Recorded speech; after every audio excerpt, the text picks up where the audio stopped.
4개 엔터사만 뭐 80% 가까이 올랐으니까 엔터즈 관련돼서는 모멘텀 부자라고 할 정도로 모멘텀이 많아요. 중국에 대한 기대감으로 SM이나 사실은 YG가 올라왔는데 실질적으로도 실적 개선이 이루어진다는 거고요. 특히 SM의 그 가장 큰 NCT가 요 텐센트 뮤직을 통해서 중국 앨범 제작하거든요. 그럼 이게 매출 사이즈나 이익 사이즈가 얼마까지나 커질 것인지 그거에 대한 기대감이 좀 큰 것 같고요. 어떻게 보면 플랫폼 회사들이 더 지금 이 엔터사들보다 더 탄력적으로 강력한 그 주가 퍼포먼스를 보여주고 있다. 단순히 음반에 그치지 않고 음원과 콘서트와 굿즈가 완벽하게 벌크업을 하고 있다. 디지털 멤버십으로 가는 초입 단계로 보고 있고 아마 올해와 내년, 내후년까지도 매출과 이익 단에서는 계속 최대치를 갱신할 거로 보고 있습니다. 이른수의 경제 토크 엔터주는 어떻게 해야 되는지 김지훈 대표께 여쭤보도록 하겠습니다. 데몬 헌터스 보셨습니까? 아, 네. 봤어요? 1억 뷰가 넘었죠. 네. 이거 봐야겠어. 저는 네네. 예고편만 좀 봤는데요. 네네. 그죠? 재밌더라고요. 애니메이션. 재밌습니다. 그죠? 네. 네. 그런 것 그거 아니더라도 사실 엔터주가 그렇죠. 그죠? 네네. 이제 한알령해지 이런 것들로 인해서 기대감이 있었는데 그런 K-팝 데몬 헌터스, 네. K대헌 효과도 있는 것 같아요. 네네. 네, 엔터주는 최근에 엔터주는 주가 좀 올라온 거죠? 네. 많이 올라왔습니다. 4개 엔터사만 뭐 80% 가까이 올랐으니까. 와, 대박이네. 네. 지금 보시면 SM하고 YG는 다 100% 넘었습니다. 야. 하이브도 거의 50% 가까운 네. 상승률을 나타내고 있고요. JYP만 부진합니다. 그렇죠. 네. 네, 근데 이것도 너무 이게 격차가 크기 때문에 저는 이 격차는 반드시 이게 줄어들 거라고 보고 있고요. SM, 뭐 YG 모두 신고가인데 특이한 점은 SM이나 YG도 목표가는 계속 상향 조정되고 있다는 겁니다. 그리고 사실 실적에서도 막 그렇게 드라마틱하게 개선되는 건 없었거든요.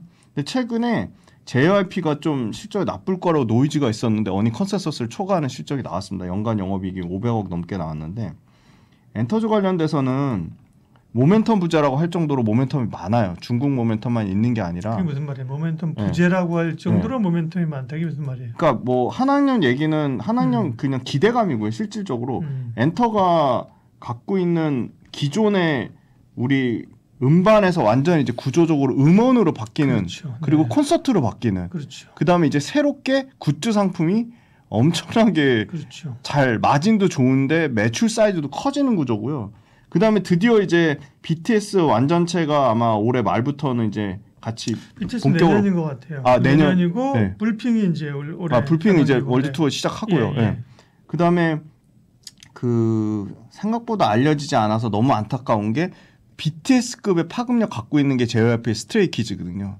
엄청나거든요. 앨범 판매도 그렇고. 스키즈. 네네. 미국에서도 앨범 판매 뭐 2위를 기록할 정도로 월드 투어 가능한 인력인데 그 소위 말하는 이제 그 고연차. 그러니까 고연차라고 하면 7년 이상 그러니까요. 연차로 짬밥이 많은. 네, 짬밥이 많은 고연차들, 그러니까 고인물들 말고 저연차 쪽에서도 생각보다 빠르게 좀 치고 올라오고 있거든요. 대표적으로 지금 YG의 베이비몬스터가 있고요. 그렇죠. 페몬. 네, 베이비몬스터 1년 차밖에 안 됐는데 월드 투어 얘기가 막 나오고 있거든요. 그래서 지금 그러면 그런 거면 뉴진스가 아쉬운 거예요. 아, 그렇죠. 그죠? 막 크는 네네. 기업인데 그 젊은 친구들 그죠? 네네. 경영진 거기도 월드 투어 할 수 있는 사이즈죠. 경영진 충분히. 이거 엄청 뉴진스가 맞습니다. 크다가 어떻게 보면 베이비몬스터보다 훨씬 큰 그럼요. 사이즈죠. 브레이크가 좀 걸렸죠. 네. 네. 그런 부분 좀 상당히 안타깝고요. 그래서 이제 그 단순히 음반 판매를 뛰어넘는 음원과 콘서트와 굿즈 상품이라는 구조적인 매출과 이익의 그런 어떤 레벨업이 진행된다는 네. 거고, 그 다음에 이제 중국은 이제 기존에 없던 모멘텀인데 중국이 이제 새롭게 그 워낙 또 큰 그거니까 음반 시장과 음원 시장과 콘서트 시장이 큰 그거니까 그런 중국에 대한 기대감으로 SM이나 사실은 YG가 올라왔는데 실질적으로도 실적 개선이 이루어진다는 거고요. 그 다음에 이제 아까 말씀드린 저연차 아티스트가 물론 그 기획사별로 다르긴 하지만 생각보다 빠르게 공연 모객이라든지 뭐 굿즈 상품 판매력이라든지 아니면 음원에 대한 뭐 글로벌 그 순위라든지 상당히 그 잘하고 있다. 그런 측면으로 보면 구조적으로 성장하는 단계라고 보고 있고요. 엔터주들이 뭐 생각보다 밸류에이션이 엄청 비쌀 것처럼 보이지만 또 그런 상황은 아니다. 그래서 저는 엔터주는 실적이 뒷받침이 돼주고 있는데 구조적 성장하는 국면이고 엔터사들도 보면은 사실은 매출처 다변화되면 특정 아티스트의 어떤 뭐 노이즈나 특정 아티스트한테 의존도가 많이 떨어지고 있다. 그러니까 실적, 그러니까 매출과 이익에 대한 안정성이 점점 커지는 방향으로 저는 가고 있다고 보고 있습니다. 네. 데모넌터스는 국내 엔터주나 관련주 가운데 어디가 직접 수혜예요? 원래 직접적인 네. 수혜주는 JYP가 받아야 맞습니다. 왜냐하면 JYP에서 그 OST를 불렀거든요. 트와이스가. 그래서 이게 수혜를 받아야 되는데 물론 뭐 트와이스 그 관련된 기사가 계속 나오고 있습니다. 트와이스 자체적으로 음원 순위가 60위권 안짝까지 글로벌 빌보드에 들어갔다는 얘기는 나오는데 그럼 그게 주가에 반영돼야 되는데 실질적으로 뭐 주가에는 그렇게 막 낙수 효과가 엄청 큰 것 같지는 않고요. 물론 빌보드 순위에 진입하면서 트와이스에 대한 그 소위 말하는 구글 트렌드에서 검색량이 올라가고는 있습니다. 그런데 직접적으로는 수혜를 받는 것보다는 오히려 지금 엔터사 쪽에서는 SM이나 아까 말씀드린 YG 엔터 쪽으로 더 수혜가 많이 가는 것 같고요.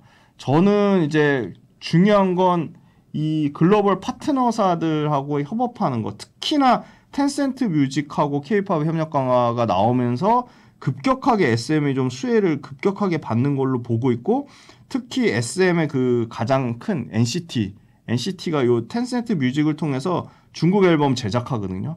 그럼 이게 매출 사이즈나 이익 사이즈가 얼마까지나 커질 것인지 그거에 대한 기대감이 좀 큰 것 같고요.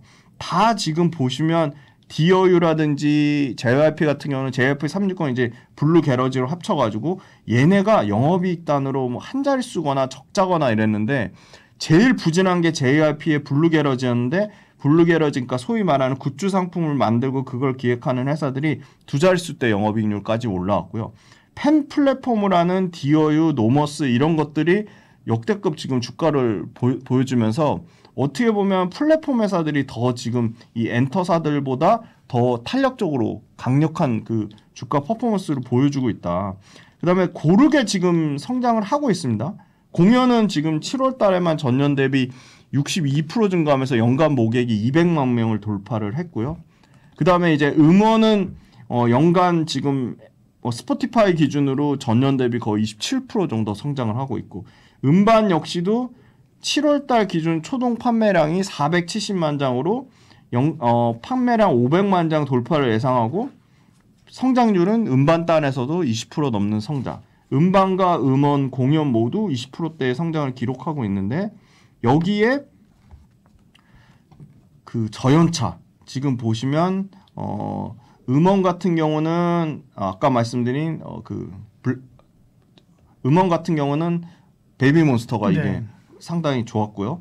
공연 같은 경우는 보이넥스트 도어 여기도 좀 좋았습니다. 엔하이픈도 어떻게 보면 저연차에 해당되는데요. 엔하이픈 요 정도가 네. 공연단에서 좋았고 JYP 같은 경우는 스트레이키즈가 거의 1, 2분기 모두 엄청나게 하드 캐리했고요. 아마 3분기에는 JYP가 이제 3분기에는 JYP가 그 스트레이키즈의 유럽 투어가 예상이 돼 있습니다.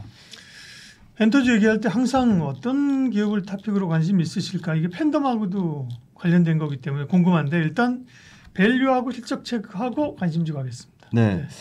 엔터주가 평균이 그 대형 기획사 하이브부터 YG까지가 평균이 지금 30배가 넘습니다. 지금 32배고요. 내년에 26배 떨어지는데 역시 주가가 많이 올라와서 주가가 많이 올라와서 그렇죠? 그렇습니다. 실적도 개선되는데 역시나 그렇고요.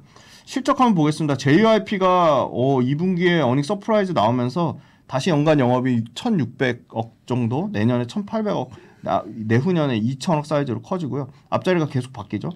SM이 보니까 올해 실적이 엄청 개선되긴 합니다. 1,800억, 내년에 한 2,000억 이렇게 보고요. YG가 올해 흑자 전환해서 750억, 내년에 880억인데 저는 YG 조금 불안한 게 다른 엔터사들은 27년까지 모두 영업이익이 성장하는데 네. YG만 일단 추정치가 내년까지 성장하고 27년에 750억대로 영업이 꺾이는 걸로 예상이 돼 있습니다. 그래서 YG 좀 불안하다 말씀드리고 밸류에이션 보면 역시나 압도적으로 JYP가 쌉니다. JYP가 내년 기준으로 20배고요. 딱 YG가 27배. 그 다음에 SM이 24배, 하이브가 32배고요. 봤더니 재미난 게 SM이 올해 11배인데 이거 약간 일회성 이익이 좀 일시적으로 반영된 측면이 좀 큰 것 같습니다. 그래서 사실은 전년 대비 SM이 영업이익이 뭐 2배 이상 개선되는데 일회성 요인이 그거죠. 그러니까 그 지분 판 거 그게 반영돼서 2배 이상 영업이익이 뜬 것으로 보이고요. 저는 뭐 압도적으로 JYP가 가장 노이즈도 없고 왜냐면 하이브 지금 방시혁 노이즈 있고요. 네. 그다음에 YG도 사실 양현석 관련돼서 그렇죠. 노이즈가 또 네. 있거든요. 계속 뭐 그 법적 이슈도 있고 문제가 많거든요. 그래서 깔끔하고 상대적으로 아까 계속 뭐 중국 한학령 얘기 나올 때 완전히 소외된 게 이 JYP거든요. 그러면 JYP 아티스트가 중국 가서 공연 못하냐? 그건 전혀 아니거든요. 그래서 실적이 증명을 했고요. 저는 스트레이키즈가 BTS나 YG의 블랙핑크에 비해서 너무 저평가되어 있다고 보고 있습니다. 완전히 다 재계약을 했고요. 요번에 스트레이키즈 스타디움 투어라고 하는 거는 그러니까 그 스타디움 하나당 모객이 5만 명 이상이거든요. 스타디움 투어에서 완전히 입증을 했습니다. 압도적으로 입증을 했고요. 재계약 그 여러 가지 비용 올라가는 부분에 대한 우려를 입증을 했고요. 트와이스 아시아 투어, 그 다음에 트와이스가 국내에서 정규 앨범 나오고 일본에서 정규 앨범 나오고요. 각각 솔로 데뷔도 나오고요. 그리고 또 JYP가 왜 그렇게 또 상대적으로 떨어졌냐 봤더니 그 저연차 아티스트 라인업이 너무 약하다라는 거였는데요. 킥플립이 저연차 아티스트 중에 대표적으로 신규 데뷔하면서 초반에는 초도 물량 30만 장 넘게 팔리면서 잠깐 떴다가 주춤했거든요. 그래서 킥플립이 지금 완전히 재정비해가지고 하반기에 다시 나옵니다. 그래서 그거에 대한 기대감도 갖고 있고요. 그 다음에 이 현재와 제일 하이브 못지않게 공격적으로 하는 게 JYP입니다. 첫 번째로 남미 현지화 프로젝트를 진행하고 있고요. 중국 그 6인조 보이그룹이 이제 이거 저희 방송 나올 때쯤 아마 데뷔할 것으로 예상되는데 그 텐센트 뮤직에 거기서 나옵니다. 첫 무대가 나오고요. 8월 23일 날 나오고요. 중국 보이그룹이 나오고요. 8월 달에. 요것도 기대감을 갖고 있고 그다음에 이미 미국 현지화 그룹이 나왔는데 걸셋이라고 얘네도 싹 다시 리브랜딩 해가지고 하반기에 다시 나옵니다. 그래서 남미, 중국, 미국 지금 다 현지화 그룹들이 다시 본격적으로 활동을 예상하고 있고요. 2분기 실적 나온 거 중에 재미난 게 아까 말씀드린 굿즈 상품이 여기도 완전하게 굿즈 상품을 완전 업그레이드 전략적으로 사업을 개편하면서 굿즈 매출이 분기에 600억 사이즈로 거의 하이브하고 SM 육박할 정도로 커졌습니다. 네. 그럼 분기 600억이면 연간 2,500억 사이즈의 어마어마한 사상 최대 매출을 기록하고 있고요. 이제 막 시작한 거죠. 뭐 예를 들어 이런 겁니다. 스트레이키즈랑 뭐 다마고찌 그리고 트와이스랑 뭐 중국의 대표적인 IP 산리오랑 이렇게 같이 그 조인하는 형태로 뭐 나오고요. 최근에는 뭐 영국 EPL 축구 프리미어리그랑도 협업해서 굿즈 상품을 만들고 굉장히 다양합니다. 이게 이제 막 시작 단계라고 보고 있고요. 스테이키즈는 뭐 스키즈라고 인형 형태의 앨범도 출시한다고 하고요. 그래서 분기 실적 서프라이즈는 안정적인 매출처가 다변화됐다. 단순히 음반에 그치지 않고 예전에 음반 뭐 피카우 우려 나오면서 인터뷰 전반적으로 다 부진했는데 그거를 음원과 콘서트와 굿즈가 완벽하게 벌크업을 하고 있다.